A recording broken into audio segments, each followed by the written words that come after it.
Hello दोस्तों, नमस्कार। तो आप लोगों का स्वागत है हमारे YouTube channel MTV Ajit official में। तो आज हम आप लोगों के बीच में लेकर आया हूँ एक ऐसी मोटिवेशनल कहानी, क्या है मानव धर्म, कैसे एक महान संत को नहीं मिला मोक्ष का मार्ग। तो चलिए समझते हैं इस कहानी के जरिए कि वास्तव में मानव धर्म होता क्या है। कई बार मानव तपस्वी को भी मोक्ष नहीं मिलता, ऐसा क्यों? कलयुग में क्या होना चाहिए? धर्म की परिभाषा किस तरह? धार्मिक कर्म कांड करके लोग अपने आप को ज्ञानी मानते हैं, पर क्या वास्तव में यह धर्म है? एक महान संत थे जो बहुत ही प्रचंड तपस्वी थे।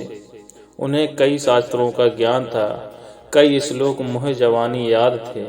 उनकी बुद्धिमानी की चर्चे मीलों तक थे। संत दिन रात प्रत्येक फल भगवान की भक्ति में लगे रहते थे, कठिन से कठिन तपस्या करते थे, लेकिन उन्हें सेवा में रुचि नहीं थी। उन्हें लगता था सेवा से ज्ञान नहीं मिलता, केवल ईश्वर के ध्यान से ही जीवन तरता है। इसलिए वे दिन रात ईश्वर की भक्ति में तल्लीन रहते थे। ना उन्हें किसी अन्य से लेना था, ना देना था, ना किसी का भला करते थे और ना ही बुरा। ऐसे व्यक्ति से समाज को कोई खतरा नहीं होता, उन्हें लोग अच्छा ही मानते हैं। इसी कारण इनकी प्रसिद्धि सभी जगह थी। एक दिन संत अपनी साधना के लिए बाट वृक्ष के नीचे बैठे। अचानक ही वहीं बैठे बैठे उनके प्राण निकल गए। मृत्यु के बाद जब उनके सामने चित्रगुप्त आए तो उन्होंने संत को कहा, हे तपस्वी, तुम्हारी तपस्या और ईश्वर भक्ति को देखकर तुम्हें एक कुलीन प्रतिष्ठा परिवार में अगला जन्म दिया जाएगा।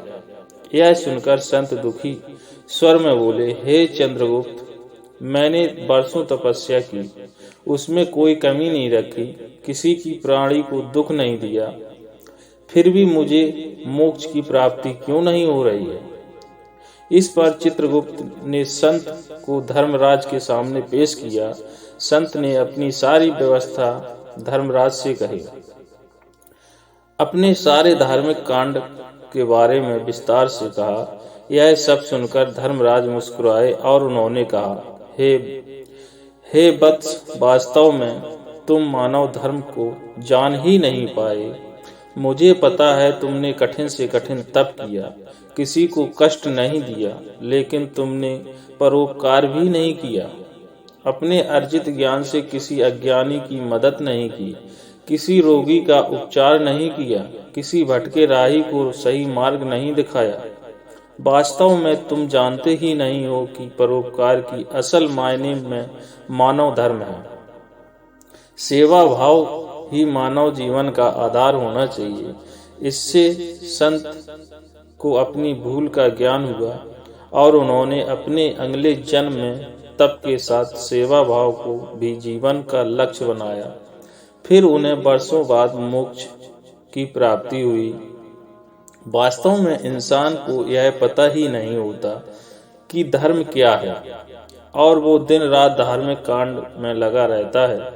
जैसे ही हमेशा एक बात सुनने में आती है कि जिस त्योहार पर लोग ब्राह्मण को दान देते हैं और भोजन कराते हैं, भले ब्राह्मण संपन्न हो, खुद 4 पहिए के वाहन से घूमता हो, लेकिन बड़े शान से उसे दान दिया जाता है और वो स्वीकार भी करता है।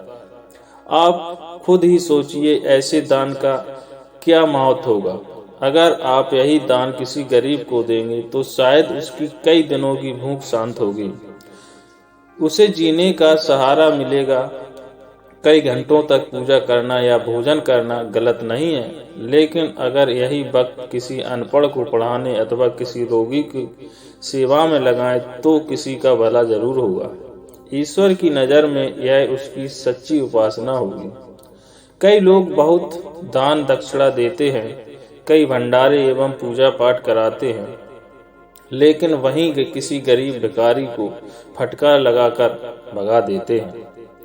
क्या यह धर्म है? हमेशा ही सब्जी फल लेते वक्त पैसे का मोल भाव करते हैं, लड़ते हैं, कई बार जबरदस्ती कम से पैसे में किसी गरीब से सब्जी या फल भी ले लेते हैं।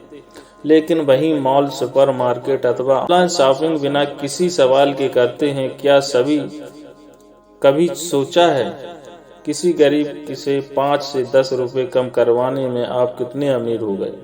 लेकिन हाँ, उस सब्जी वाले के लिए इस कारण महीने की कम से कम 5 रातें खाली पेट सोई होंगी।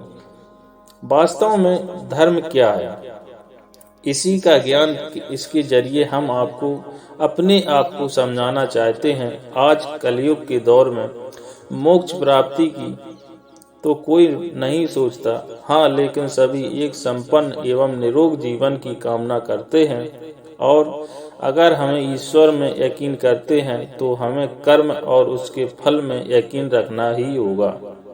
हमारे कर्म ही हमें अच्छा या बुरा फल दे सकते हैं। इस कहानी से आपको क्या शिक्षा मिली है और आप अपने आप में क्या बदलाव करेंगे? अगर आपको यह मोटिवेशनल कहानी अच्छी लगी हो तो लाइक, कमेंट, शेयर जरूर करें और हमारे चैनल पर नए हो तो सब्सक्राइब करें।